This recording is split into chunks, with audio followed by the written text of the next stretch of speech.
Hey, what's up, 2K culture? It's your boy Indy, 2K all day, every day, in the house and the place to be, coming back at you with another My Team banger. And today, guys, I've got one very important video for you. We are going to be discussing defensive settings. And these are the same exact defensive settings that I'm currently using right now on Showdown. And these are the same exact defensive settings that help me reach 200 easy showdown wins every single season. And take it from me, as a person who's been getting 200 showdown wins every single season since NBA 2K25, you want to be able to get some easy wins throughout the season, or else this mode is just going to wear you out, because Showdown is a very, very sweaty mode, and you need to get some easy wins throughout the season. Or, like I said, it's just going to wear you the fuck out. And if your goal is like mine, to reach 200 wins every single season, then these are the settings that are going to help you get some easy wins throughout the season. And if your goal is to reach 200 wins, I want to say you have to win about 95 to 98% of the games you play per night. You have to have a very high winning player percentage, very high winning ratio. Like if I'm playing 12 games a night, I want to be able to win 10 of those games. If I only get to play 5 or 7 games that night, I want to be able to win all 5, all 7 of those games. Because winning is really important when you want to reach 200 wins in a season and you don't have time to waste. And I like to reach 200 wins in a season. I want to say about 2.5 to maybe 3 weeks into the season. So this way I can sell my players real nice and early into the season before they lose any value, and I get top dollar for them, and I get all the MT that they're worth before they go down in value. So that's why it's so very important to me to get to tier 1 and to get to 200 wins as quickly as possible. And these are the defensive settings that are going to help you not only get to 200 wins as quickly as possible so you can sell your players as quickly as possible and cash in on that MT, but it's also going to help you get 200 easy showdown wins. Because like I said, you got to win about 95 to 98% of your games per day to get to 200 wins within 2 to 3 weeks of the season. So with all that said, let's check these defensive settings out and let's see what they're all about. Okay, we're going to start with on-ball pressure. I always go tight on that. Same with off-ball pressure, tight. Force direction, I leave that on automatic.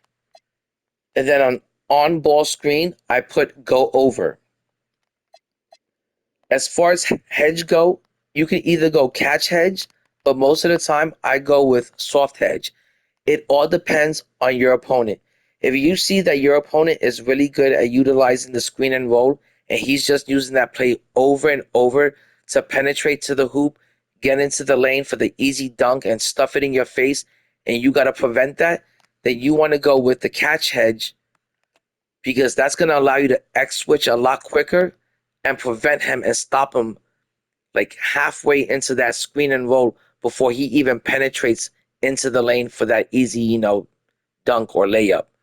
But if you see that your opponent really isn't that much of a threat with the screen and roll and he's just okay with it, you could just, play it as it goes, play it by ear and just go with soft hedge and see what he's about first. And if he's not that good with the pick and roll, and, just soft hedge him and just play it as it's developing. But if you see that he's really, really good at getting to the hoop over and over on you, then you want to go to the catch hedge, which is going to allow you to X switch quicker, a lot quicker, and prevent him from even, getting halfway to the hoop. But until I see that he's really good at getting to the hoop, I just stick to the soft edge and I play it by ear and I just play it as it goes.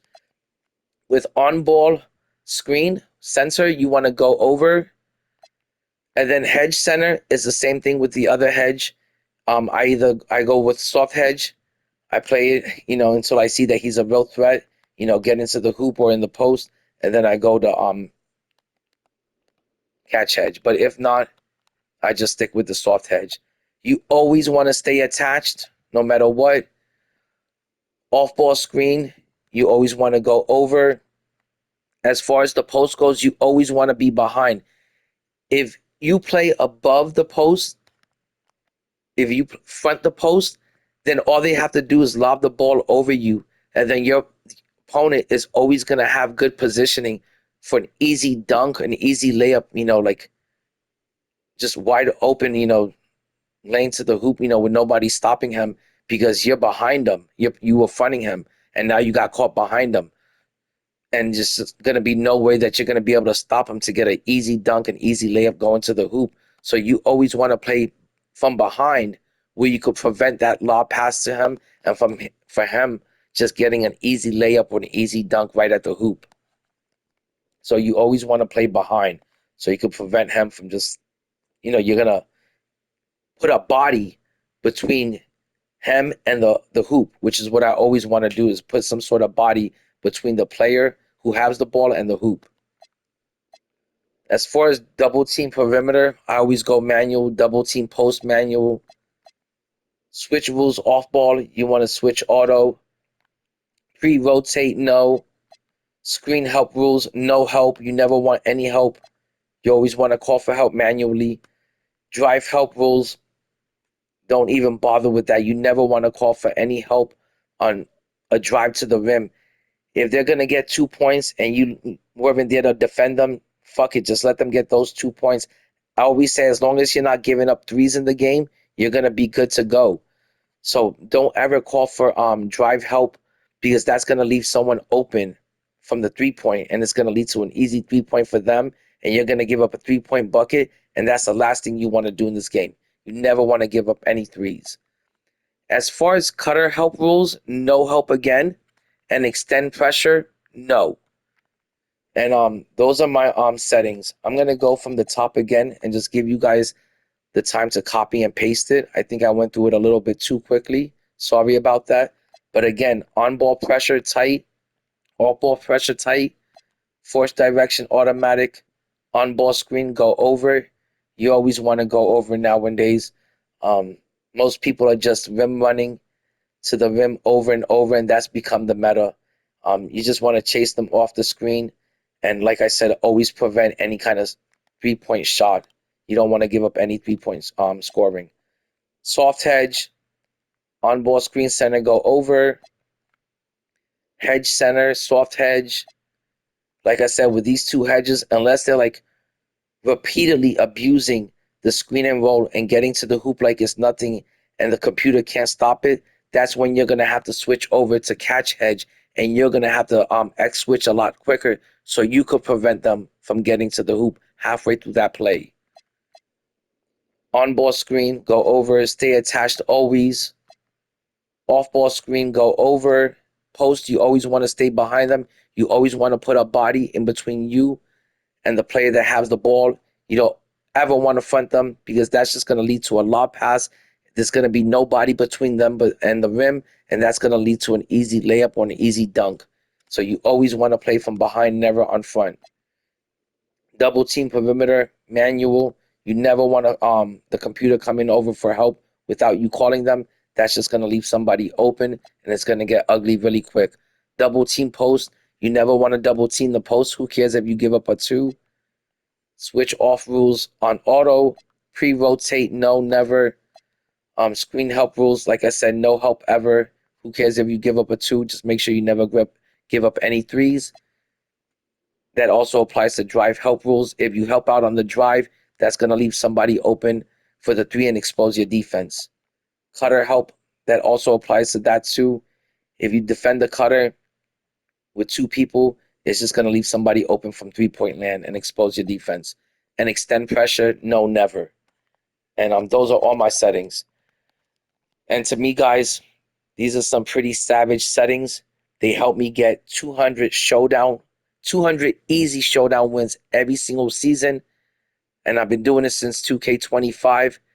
I've been in Tier 1 ever since NBA 2K25. And I win about 95 to 98% of my games per night. And you have to win at a very high clip. You have to win at a very high player percentage ratio, or else it's just going to take you to all season to get to 200 wins. And then by the time you get to 200 wins and you list your plays in the market, they're going to be completely worthless.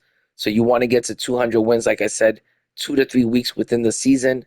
Be done with Showdown, list your players, and move on to other goals in other modes that other things that you have to achieve in the game. So with all that said, peace out 2K community. I do it for the 2K culture. Stay savage, never average. These defensive settings aren't average, they're savage because they help me get 200 wins every single season. Peace out, fam.